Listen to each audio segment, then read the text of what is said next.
Porque Jesus disse assim: este evangelho do reino será pregado em testemunho de todas as nações, então virá o fim.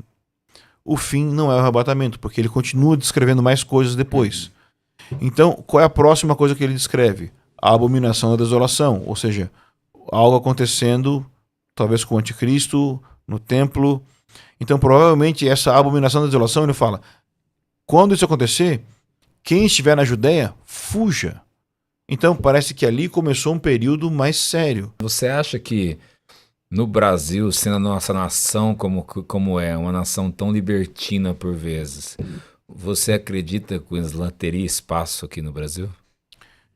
Eu acredito que já está tendo, porque nós temos um movimento hoje. O movimento é que todo pentecostal vira reformado. Sim. Todo reformado vira católico. Todo católico vira ortodoxo russo.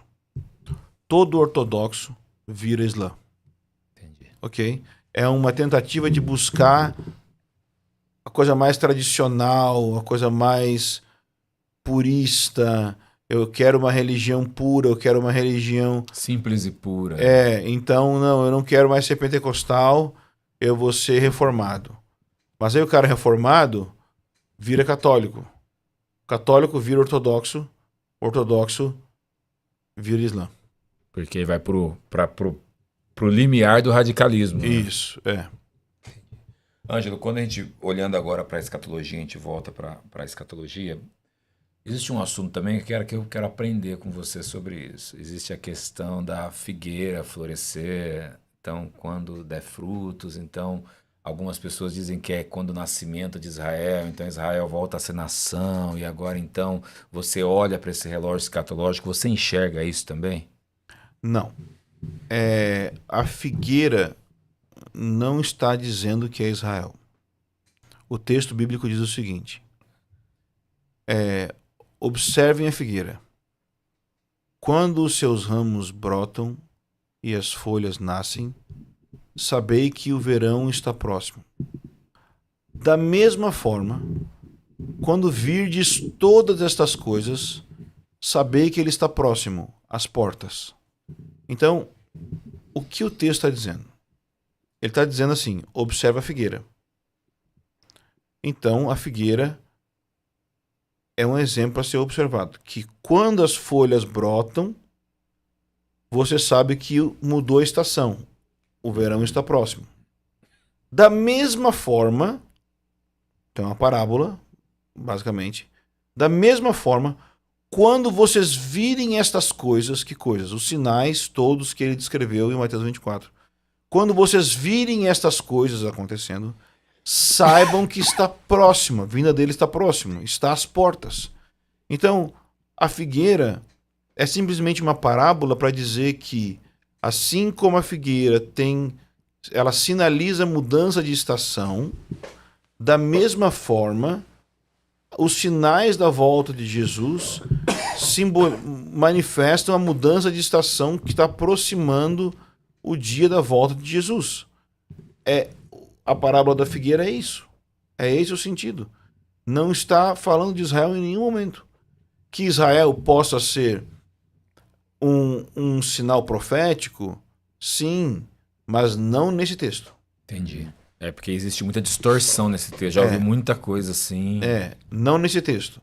Então que Israel pode sim ser entendido como um sinal profético, que observar Israel é importante para pensar sobre profecia, sobre o fim dos tempos, importantíssimo. O ambiente do Oriente Médio como um todo é importante observar, porque a profecia bíblica mais relevante, vamos dizer assim, a profecia bíblica mais séria é que todas as nações se ajuntarão na guerra contra Israel, contra Jerusalém. Uhum. Então você tem nações hoje ao redor de Israel que estão prontas para entrar em guerra contra eles. Então você já tem um ambiente para que isso aconteça. Isso a gente fala Armagedon ou Gog e Magog? A guerra que vai acontecer antes da volta de Jesus.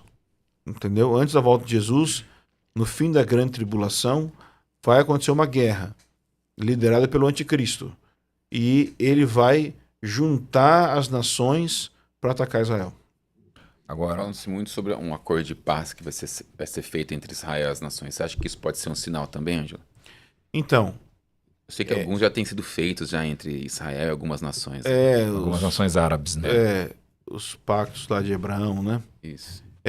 Eu não sei dizer se isso vai acontecer geopoliticamente. Eu creio que é o desejo de todo o político que tenham acordos de paz e, nesse sentido, acho que bom que aconteça Sim. acordos de paz. Mas nós não temos um versículo bíblico que nos diga que vai acontecer um acordo de paz, e porque diz o que o texto bíblico diz é sobre falsa paz. Então, falsa paz é uma coisa geral, uma coisa genérica. Vai ter uma falsa paz no fim dos tempos, precedendo a grande tribulação, vai ter um período de falsa paz. Sim. Ok, mas não está dizendo que vai ter um acordo de paz entre as nações. Isso não tem escrito. Tá. Nada parecido com isso. Fala que vai ter uma falsa paz. É isso que está escrito. Ótimo. Acho que é o único texto mais próximo de Paulo aos Tessalonicenses, que fala sobre quando disserem paz e Paz, segurança, Isso. se prepare, pois sobre vocês virá Isso. repentina destruição, né? Isso, é.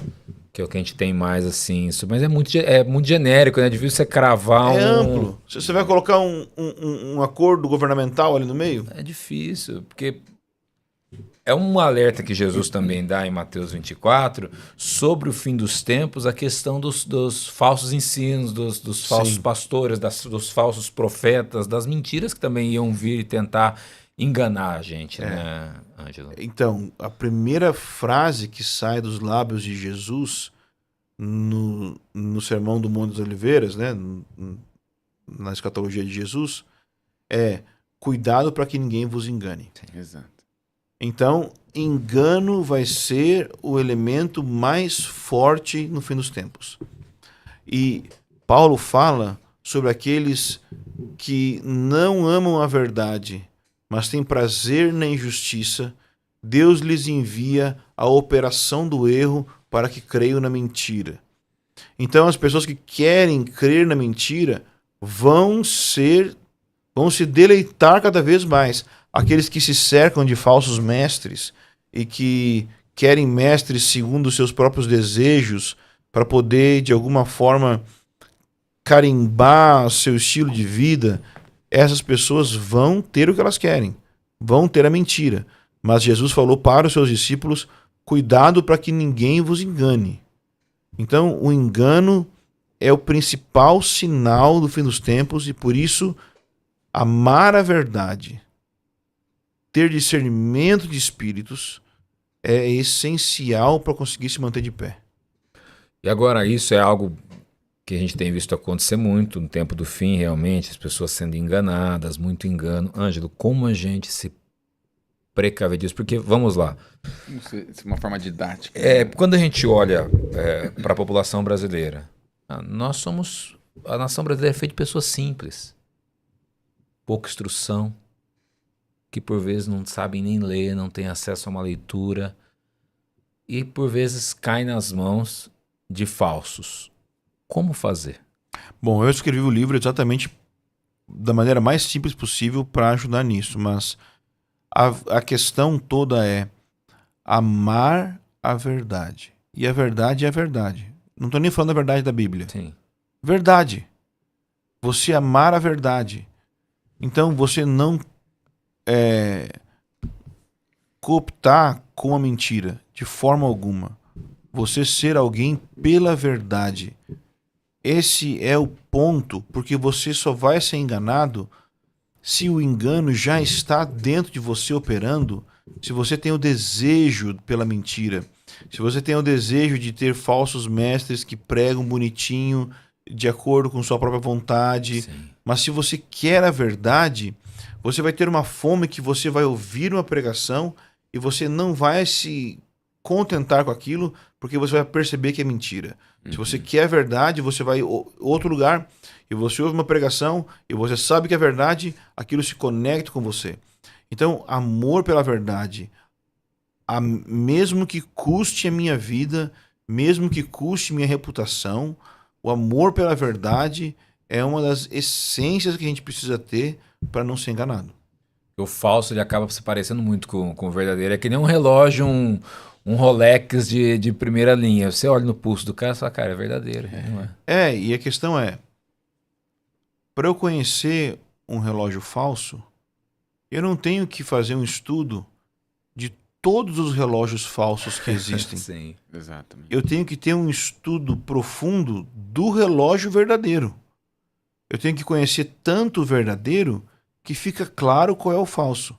Então eu tenho que amar tanto a verdade que fica claro quando eu estou diante da mentira. Agora, Ângelo, uma outra pergunta que eu quero te fazer. Tudo que eu tô te perguntando aqui, a gente trazendo sobre escatologia, é sobre a imensidão de vídeos que a gente vê na internet hoje. Sim. Uma enxurrada, né? Eu sei, eu entendo qual é a verdade, mas as pessoas, por vezes, são enganadas e vivem ansiosas, vivem assim, achando que o mundo está acabando agora e vivem com medo. Então, essa é a grande preocupação. Outra coisa também que é muito dito por aí, construção de terceiro templo de Israel, voltar ao trabalho sacrificial, tudo isso vai realmente acontecer? Como isso está dentro da escatologia? Eu acredito que possivelmente vai acontecer por causa da maneira que está descrito Mateus 24, versículo 15, que ele fala da abominação da desolação. E ele conecta isso com o livro de Daniel. Quando você vai ao livro de Daniel para entender o que é a abominação da desolação, você vê que o livro de Daniel fala sobre o sacrifício diário que vai ser retirado e vai ser colocada a abominação da desolação no lugar. Em mais de um lugar é dito isso em Daniel. Então, primeiro, para ter um sacrifício diário, você precisa ter o templo reconstruído para ter o sacrifício diário. Para então ser retirado o sacrifício diário e ser colocado algo abominável que causa desolação, que pode ser uma série de coisas, mas é a abominação da desolação. Então, nós não temos um texto bíblico que afirme que vai ter um templo construído no contexto da grande tribulação. Nós não temos. Mas nós temos indicativos de que vão acontecer coisas que, para essas coisas acontecerem, você precisa de um templo. Essa é a verdade.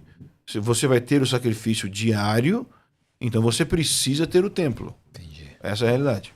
Porque a gente vê também sempre notícias reais de construção de menorá lá em Israel, artefatos para a construção do terceiro templo sendo encaminhadas, né?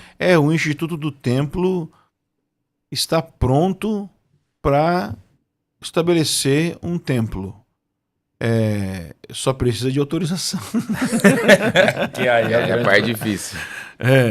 Então, eu já vi um rabino liberal falando que a ideia era construir uma casa de oração para todas as nações. O que ele quis dizer com isso é que iria construir no pátio onde você tem a mesquita, você construiria do lado um templo, fecharia com um muro os dois estando juntos, e os dois seriam uma casa de oração para todas as nações.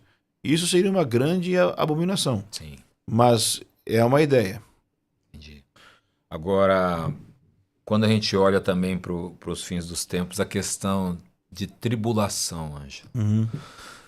Isso também é algo que hoje divide muitas opiniões. Você vê debates aí ferrenhos na internet sobre a questão de tribulação. E claro, o desejo de todo mundo deve ser que a tribulação, que a gente seja retirado daqui, a tribulação aconteça. É o melhor cenário para todos. É melhor. Como você enxerga essa questão de tribulação? Então, Mateus 24, versículo 29 fala: depois da tribulação daqueles dias, o sol escurecerá, a lua não dará a sua luz, as estrelas do céu cairão E então vereis no céu o sinal do Filho do Homem vindo com poder e grande glória sobre as nuvens no céu. Então, esse texto está dizendo que Jesus vai voltar depois da tribulação. Está muito claro. Logo depois da tribulação, o Filho do Homem será visto vindo com poder e grande glória sobre as nuvens no céu. Então, está muito claro que a volta de Jesus é depois da tribulação. Mas existem os argumentos contrários. Um argumento é: Deus não deixaria sua noiva passar pelo juízo de Deus. Ou seja, na grande tribulação, Deus vai enviar juízo. Deus não deixaria sua noiva enfrentar o juízo. Bom, é verdade. E ela não vai. Porque da mesma forma que Israel estava no Egito e Deus enviou juízos sobre o Egito, mas não enviou juízos sobre Israel, Israel foi guardado na cidade de Gozém, então da mesma forma a igreja vai ser guardada. A Bíblia promete: te guardarei da tribulação que há de vir sobre a terra. Guardar a tribulação não é ser arrebatado, é ser guardado no contexto da tribulação. Então a igreja vai ser guardada, vai ser protegida, não vai sofrer, mas não quer dizer que ela não vai sofrer a perseguição de Satanás. Isso ela vai sofrer, mas isso a igreja sofre a vida inteira. A igreja sempre sofreu perseguição. Sempre. Então vai ser normal, é a vida normal da igreja, é o cristianismo básico, 1.0, ser perseguido, é normal. Então outro argumento é dizer que em Apocalipse você tem igrejas descritas só até o capítulo 3. E que no capítulo 4, quando João é arrebatado ao terceiro céu, é como se ele fosse figura da igreja sendo arrebatada. Bom, isso não está escrito no texto. Mas existem muitas outras referências em Apocalipse ao termo santos. E esses santos, várias vezes nas cartas de Paulo, você vai ter referência à igreja como sendo referido a santos. Então, os santos são a igreja que está sendo descrita ali em Apocalipse. Então, a igreja está, durante a grande tribulação em Apocalipse, sendo descrita. Então, esses argumentos precisam se sustentar diante desse argumento, que é: não existe um versículo que fale que Jesus volta 2 vezes. Que esse é o grande problema. Então, não existe. Porque para ser arrebatado antes da tribulação, daí a ideia é que Jesus volta fisicamente ou visivelmente, depois, precisa ter uma base bíblica para afirmar isso. E não tem.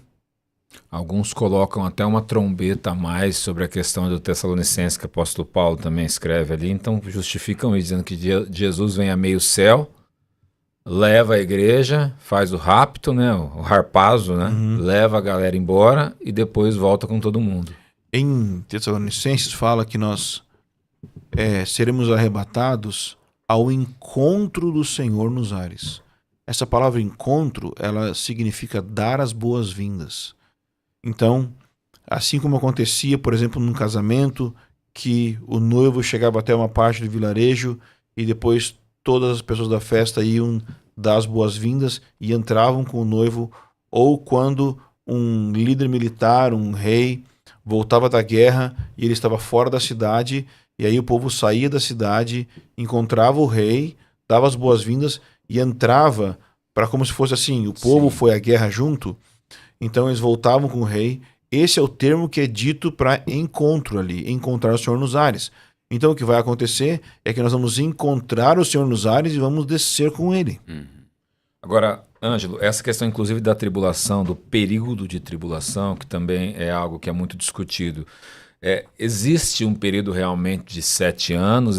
Vai haver uma data cravada de início e fim? Ou nós entraremos nesse período de grande tribulação e Jesus volta, não tem essa questão de data fechada para isso? Então,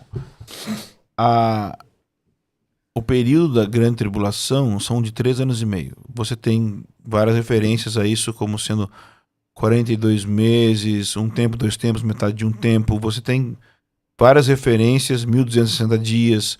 Então, está claro que são 3 anos e meio. Nós não podemos cravar quando começa, mas tem um indicativo possível, que é porque Jesus disse assim: este evangelho do reino será pregado em testemunho em todas as nações, então virá o fim. O fim não é o arrebatamento, porque ele continua descrevendo mais coisas depois. Então, qual é a próxima coisa que ele descreve? A abominação da desolação, ou seja, algo acontecendo, talvez com o anticristo, no templo. Então, provavelmente, essa abominação da desolação, ele fala, quando isso acontecer, quem estiver na Judéia, fuja. Então, parece que ali começou um período mais sério. E aí ele diz, porque haverá uma grande tribulação, como nunca mais houve, desde o início dos tempos, nem jamais haverá. Então, me parece que a abominação da desolação, ela é o start da grande tribulação. Quando ela começar, vai ser um tempo de 3 anos e meio. Não quer dizer que a gente vai saber exatamente a data certinho, que então eu vou saber hoje Jesus volta. Não, não é isso. Mas vai ser um período de 3 anos e meio. Depois, provavelmente, desse período, nós temos a pregação do evangelho a todas as nações.